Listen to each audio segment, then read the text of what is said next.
Today is March 20th, 2019. I am interviewing Mr. Thomas Botticelli at the Gilbert School in Winsted, Connecticut. The interviewer is Madison Perry, a student of the Gilbert School. Also present is the camera operator Tia Mangiatori, who is also a student at the Gilbert School, and Mr. Buckley Morgan, a teacher at the Gilbert School. Okay, please state your full name. Full name, Thomas Joseph Botticelli. Date of birth. 10/27/1944. And the city and state in which you live. I live in Winsted, Connecticut. Okay, in which war did you serve? The Vietnam War. What was your branch of service? I was in the Army. What was your highest rank? E5. In what general locations did you serve? Well, once we were done with training, I went to Vietnam for a year. And at the end of that, I was transferred, reassigned to Fort Monmouth, New Jersey. Okay. So were you drafted or did you enlist? I enlisted. Back then, we had a draft board. Unlike today, you were drafted. You were called to serve. So when I graduated from college, I learned that I was number 2 on the draft board's list. So I figured, well, if I was going to go, I'd go under my terms, so I thought. So I enlisted for 3 years. Okay. Do you recall the date in which you enlisted? The date I enlisted, not specifically, but my first day of going into the Army was October 30 or 31st. Okay, so why did you choose the branch of service that you joined? Well, because the various jobs within the Army that I thought because I had just graduated from Fairfield University, they did have a finance, department, and that was kind of in line with, my background or what I thought would be my background. And frankly, I didn't want to be in the artillery or the infantry or anything like that, so I joined the Army for 3 years for finance. Okay. So what was your first day in service like? That was a true culture shock. Once we had signed all our paperwork, we were taken to the train station, got on a train, and we were heading for Fort Gordon, Georgia, and where we had our basics. And my first night down there, my job was at 2 o'clock in the morning to get up and shovel coal into furnaces. The barracks that were being used had been closed. Suddenly there was this great influx of people coming in as a result of people being drafted because of the war. And so that was an eye-opener. 2 o'clock in the morning to go building to building and shovel coal and keep the boilers going. So that was my first day. Now you said you were in Georgia. Where was it in Georgia that you went? It would be Fort Gordon, Georgia. So I'm not, that's my reference. I'm not sure what town Fort Gordon is in. So your training experience, how was that like? Well, Fort Gordon was basic. That was everything. That was physical. That was learning how to use a weapon, all kinds of training as far as how you would operate, outside in a fighting condition. From there, though, when we were completed there, I then went to Fort Jackson, South Carolina. Fort Jackson, I had to go to a clerical school before going to finance school, so I spent a month there training. And when that was completed, we went out to Fort Benjamin Harris, which is in Indianapolis. It is technically the second largest building the government owns, second only to the Pentagon. And I spent 8 weeks there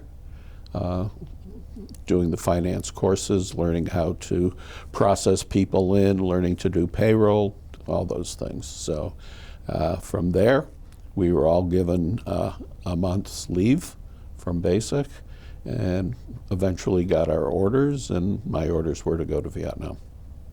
Okay. So, after all of your training was done, what was your assignment in Vietnam? Well, my assignment was in Quy Nhon there was one whole section that was basically for support services. It was referred to as the General's Compound. At that time it was General McBride. But all support services were there. So I worked in the finance office there, did several things, but primarily I wound up being the chief of the verification department. Anybody who was being processed in went through the personnel department first, and then all their information was sent to us, and then we had to verify their payrolls, their deductions, if they had beneficiaries, things like that.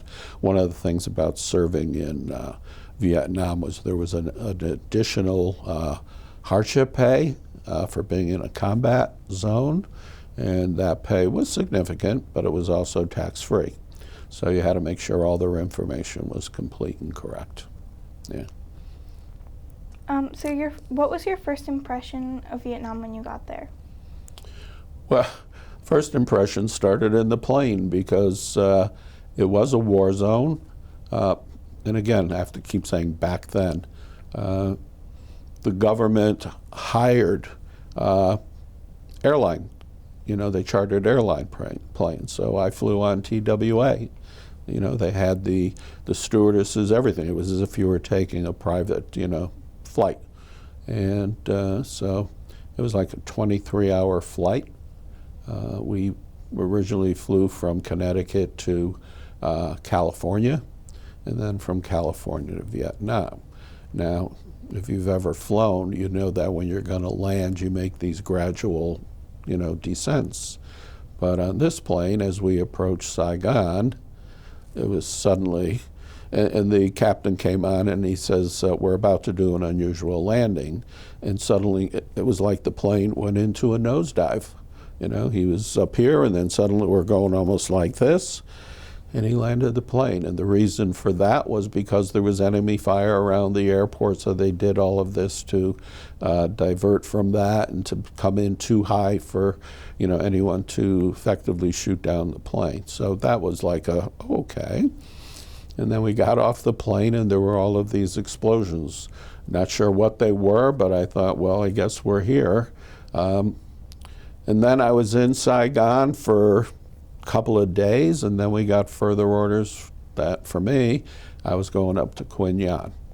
There were three main ports. One was Saigon, one was Quy Nhon, and the third one was Da Nang. So I wound up in Quy Nhon. Okay, so could you describe a typical day you said it was Quy Nhon. Okay, could you describe a typical day there?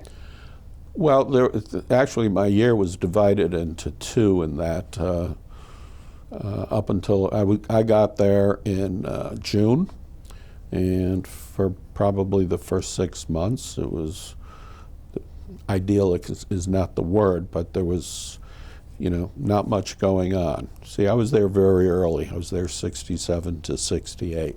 Things got very bad in the late 60s and in the 70s before it ended. But again, we worked 12-hour shifts.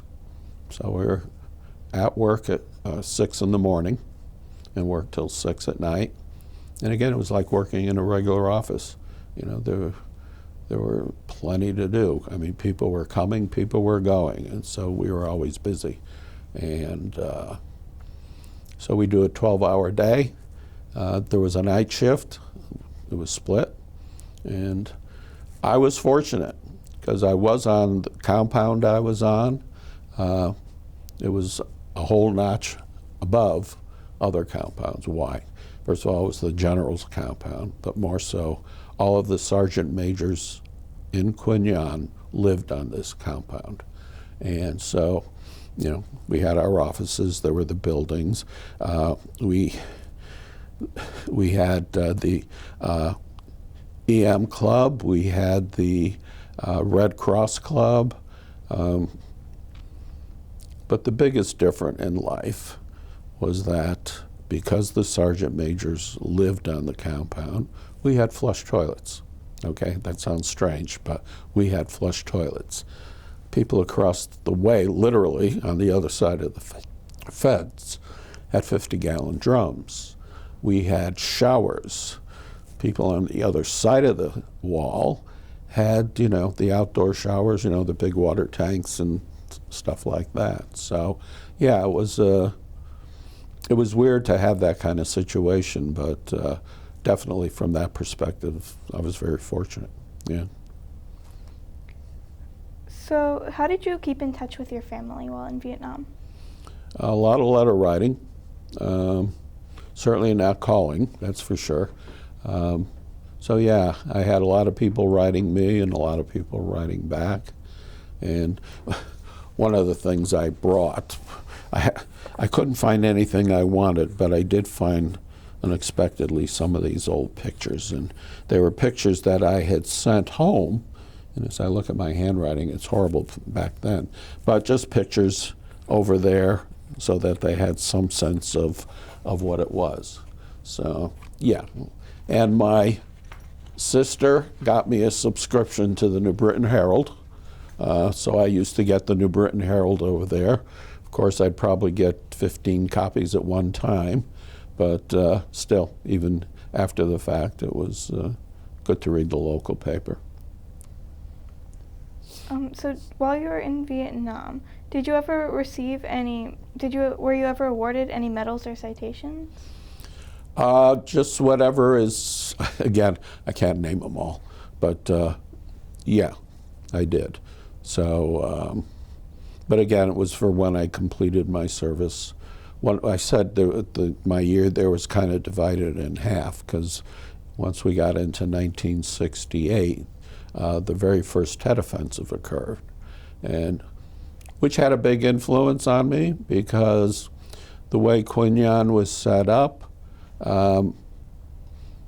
every company in Quy Nhon used to send 2 people every week up into the mountains for guard duty, and I was scheduled to go up with another guy in my unit, and a guy who was a close friend of his said, "Do you want to switch? Take my week, I'll go up when he goes up." And so that's what happened. I went up a week early. He went up the week I was supposed to go. And Tet occurred, and he was killed up there. So I've always been a little bit of a fatalist. Things happen. Why? Don't know. But it wasn't my time. I don't know if it was his time. But that had a huge impact on me. That could have been me. Could have been me. So how did you feel, what did you do on guard duty? Well, guard, again, it was rather strange because literally we were on a mountaintop. I had my rifle and I had 1 magazine. We were all given 1 magazine to put in the guns, the rifles, and there were no more. So if you used up that 1 magazine, that was it. And yet that's basically what everybody had up there in case there was an attack. And the interesting thing was that as you went down the mountain, there was wire strung across the mountain with literally tin cans, things like that. So if somebody or something was coming up the mountain, there'd be noise. So that was part of the high-tech defense that we had over there at that time. So it was pretty much, you just sat up on, there were outposts, you sat in there and you observed the, the territory, see what was going on. And it frankly got creepy at night because you really couldn't see anything. And so yeah, but again, I was lucky, nothing happened. And I went back down, and the fellow who went up at my place, his name was Ralph White. And I forget who he went up with, but he went up when I should have gone up, and that's when the attack occurred, and he was killed. Yeah, I think there were 4 or 5 people killed up there that night. Yeah. How long was guard duty? Was it just 1 week, or? Well, guard duty, I mean, if you went up there, you could go up there multiple times, but you only went up for a week. Okay. Okay. After the Tet Offensive, that changed up there. But, you know, everything in terms of how we did things, our movements became very restricted because despite the fact that that occurred on the mountaintop, you know, you never knew. I mean, we had a situation at one of the engineering companies where we would have the Vietnamese women would come in and they'd do your wash, they would do this stuff, and over the engineers, their mama sons came in and they set up, you know, charges all through their, you know, compound. And then at night, these Vietnamese soldiers came in, you know, set them off, and I forget how many were killed there. So you never knew who was who, you know, so you always were somewhat on guard. But yeah, so it became a very different place, yeah, for me, for everybody actually. So you said that you only got that one magazine when you were in guard duty? Mm-hmm. So if you ran out of that? You prayed. Okay. Yeah, I mean, it was literally everybody up there had one magazine for their rifle, and, you know. How many people went up at a time? Oh, there were probably 20 or 30. And I think a lot of that, as I said, things changed, but the fact that nothing happened, you know, the Vietnam War I was in doesn't compare to the Vietnam War that, you know, fellas went over in the 70s. It was a whole another story. At the time I was there, when I was leaving, they were starting to move people and opening up camps in An Khê, Pleiku, names that nobody knew who they were. And then they became, you know, the chief places where all the battles were going on, where people were dying left and right. So, what did you think of your fellow servicemen and officers? well, again, it was very interesting because we were such a hodgepodge. We came from, I was probably one of the older ones. I mean, I was 22 when I went over, and I had just graduated from college. But most of the guys in my unit was kind of split between, you know, guys who just graduated from high school and others who had graduated from college. And we came from all over the East Coast. And so, you know, you got to meet and live with people that, you know, under normal circumstances, I probably would have never met before. But it was a great learning experience, you know. What you find out, even with the Vietnamese, people are people, you know, and there are differences, obviously, background, this, that, what you're used to. But at the end of the day, people are people, and you learn to develop relationships, and yeah, I had a lot of good friends over there, you know. Do you continue any of those close friendships? One or two, you know.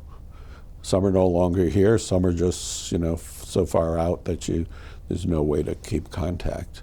But yeah, you know, people become family, you know, and you know, the old saying, don't judge a book by its cover. You meet people that you think, oh God, I've got nothing in common. This ain't gonna work. And then you find out you become good friends with them. So, yeah. So is there anyone in particular that stood out to you? Well, there was one of the guys, Harry Wilson. Yeah, he was a real good old Southern boy. And he was just a happy-go-lucky kid, even with everything going on. And yeah, he was probably one of the people I remember most. But there were a lot of good people. You know, this is 50 years ago. I'm lucky I can tell you what I had for breakfast. But there were a lot of good people. You kind of become family. And music played a big role over there. It was the time when the Beatles came out with Sgt. Pepper, and over there everybody had a tape player. You probably don't know what a tape player is, but everybody had a tape player. And that music, that album, I swear, played 24 hours a day. It was just constant. And it just, every time I hear songs from there, there's a lot of memories I get, and most of them are over there because, it just was. Somebody had it going, so it was a big factor. We did have the EM club, enlisted club, and so that provided a place to go. Also, the USO brought in entertainment, and then some big name stars came into Quin Yon to put on shows. Yeah, I mean, in that sense, I had access to, facilities that not everybody in Quin Yon had access to, but yeah. So what types of shows should the USO bring over? Well, again, going way back when, I think if I saw Hello Dolly once, I saw it 10 times. But, again, names mean nothing to you. Martha Ray was in one of them. Pearl Bailey was in one of them. These were huge names back then. And the fact that, here I was in Vietnam watching them.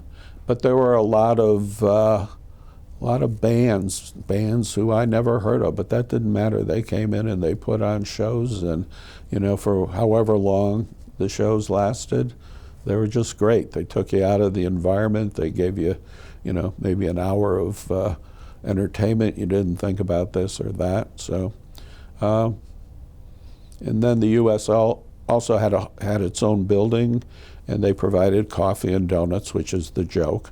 But they had all kinds of games. They put on this. They did, a lot of things to provide different outlets for the soldiers over there.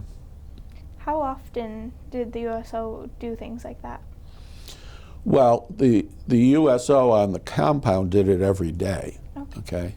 The USO, as far as bringing in, live entertainment, I mean, something like shows like Hello Dolly, when they came, they basically toured the whole country, and there were others who toured the country but didn't get to our area. I mean, if you know who Bob Hope is, he did a lot of entertaining over Vietnam. I never saw him, but he was always just 2 miles too far to go see him.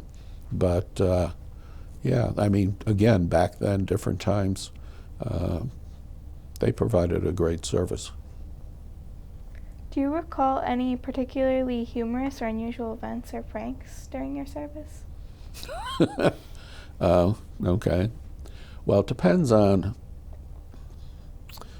See, I worked in finance, and then there was personnel, and the two departments you just did not want to mess with were those two.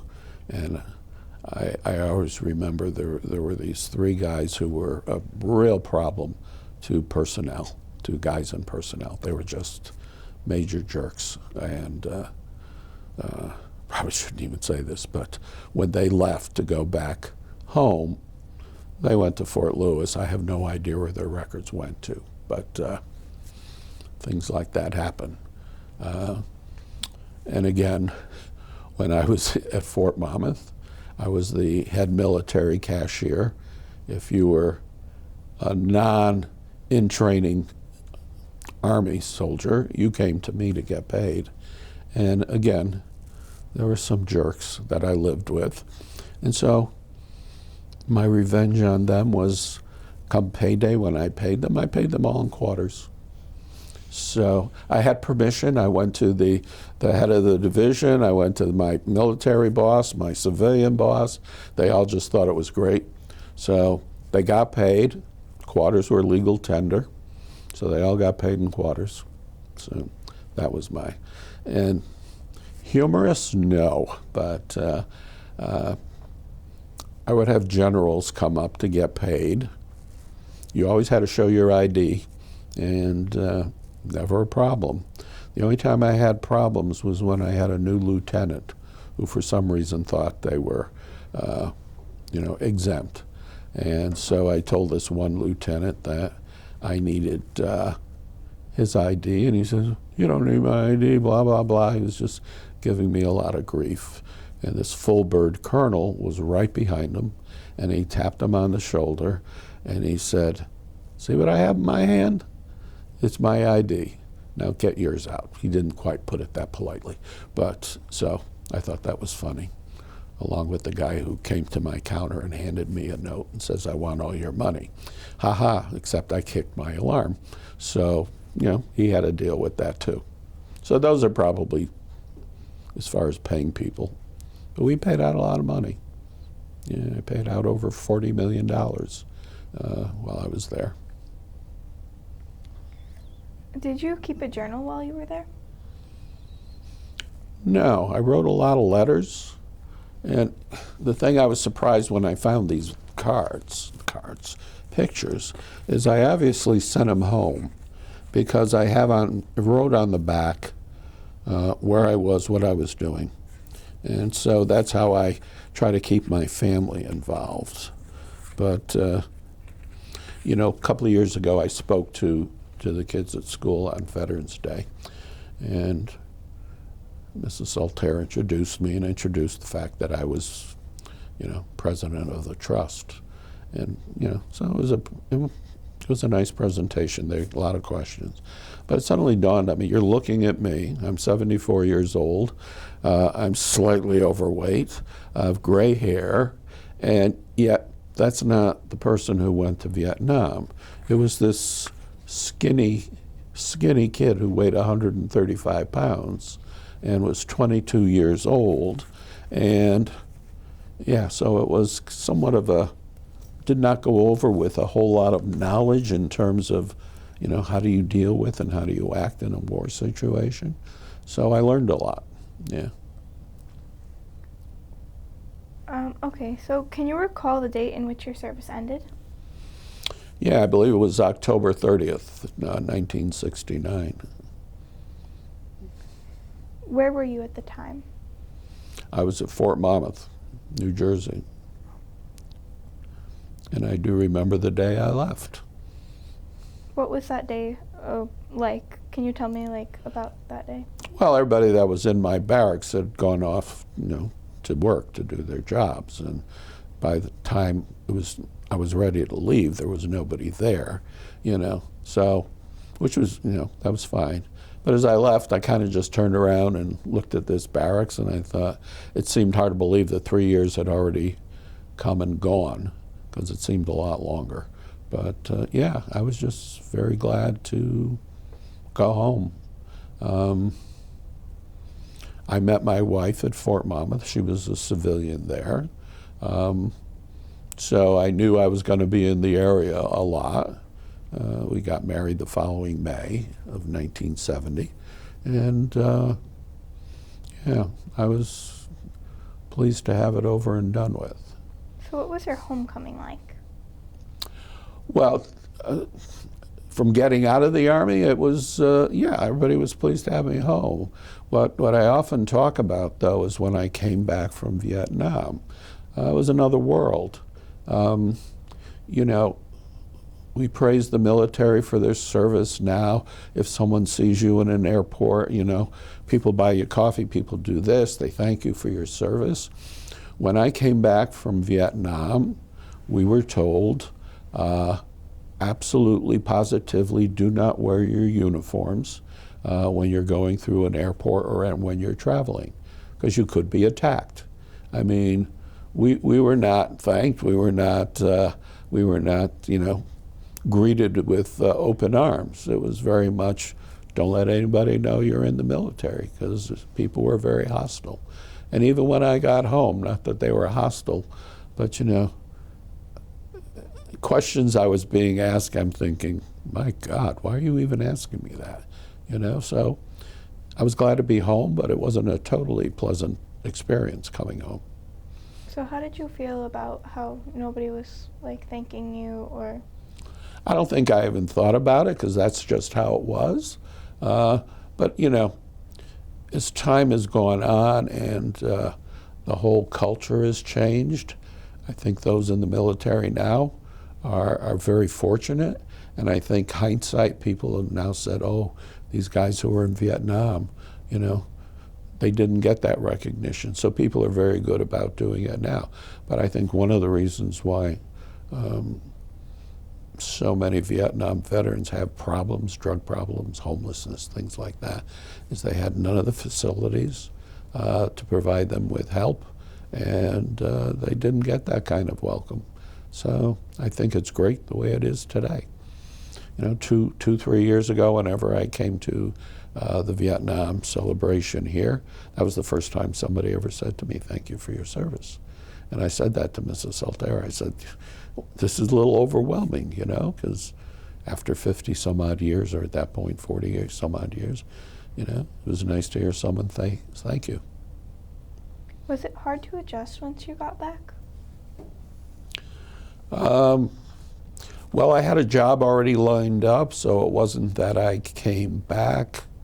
And now I had to find a job, had to do this. So, I mean, I had a couple of weeks to myself to, you know, kind of resettle in, and then I started my job. The one thing, though, and it's still to today, when I came back from Vietnam, where we were next to the airport, and there were planes flying in and out 24/7. And when I got home, I went to bed, dead tired, and I couldn't fall asleep. And it suddenly dawned on me, it was absolutely quiet. I couldn't sleep in the quiet, so I would turn the radio on, and, you know, gave me the noise I needed. So they're little silly things, but yeah. So what did you do for a career? I am a former banker.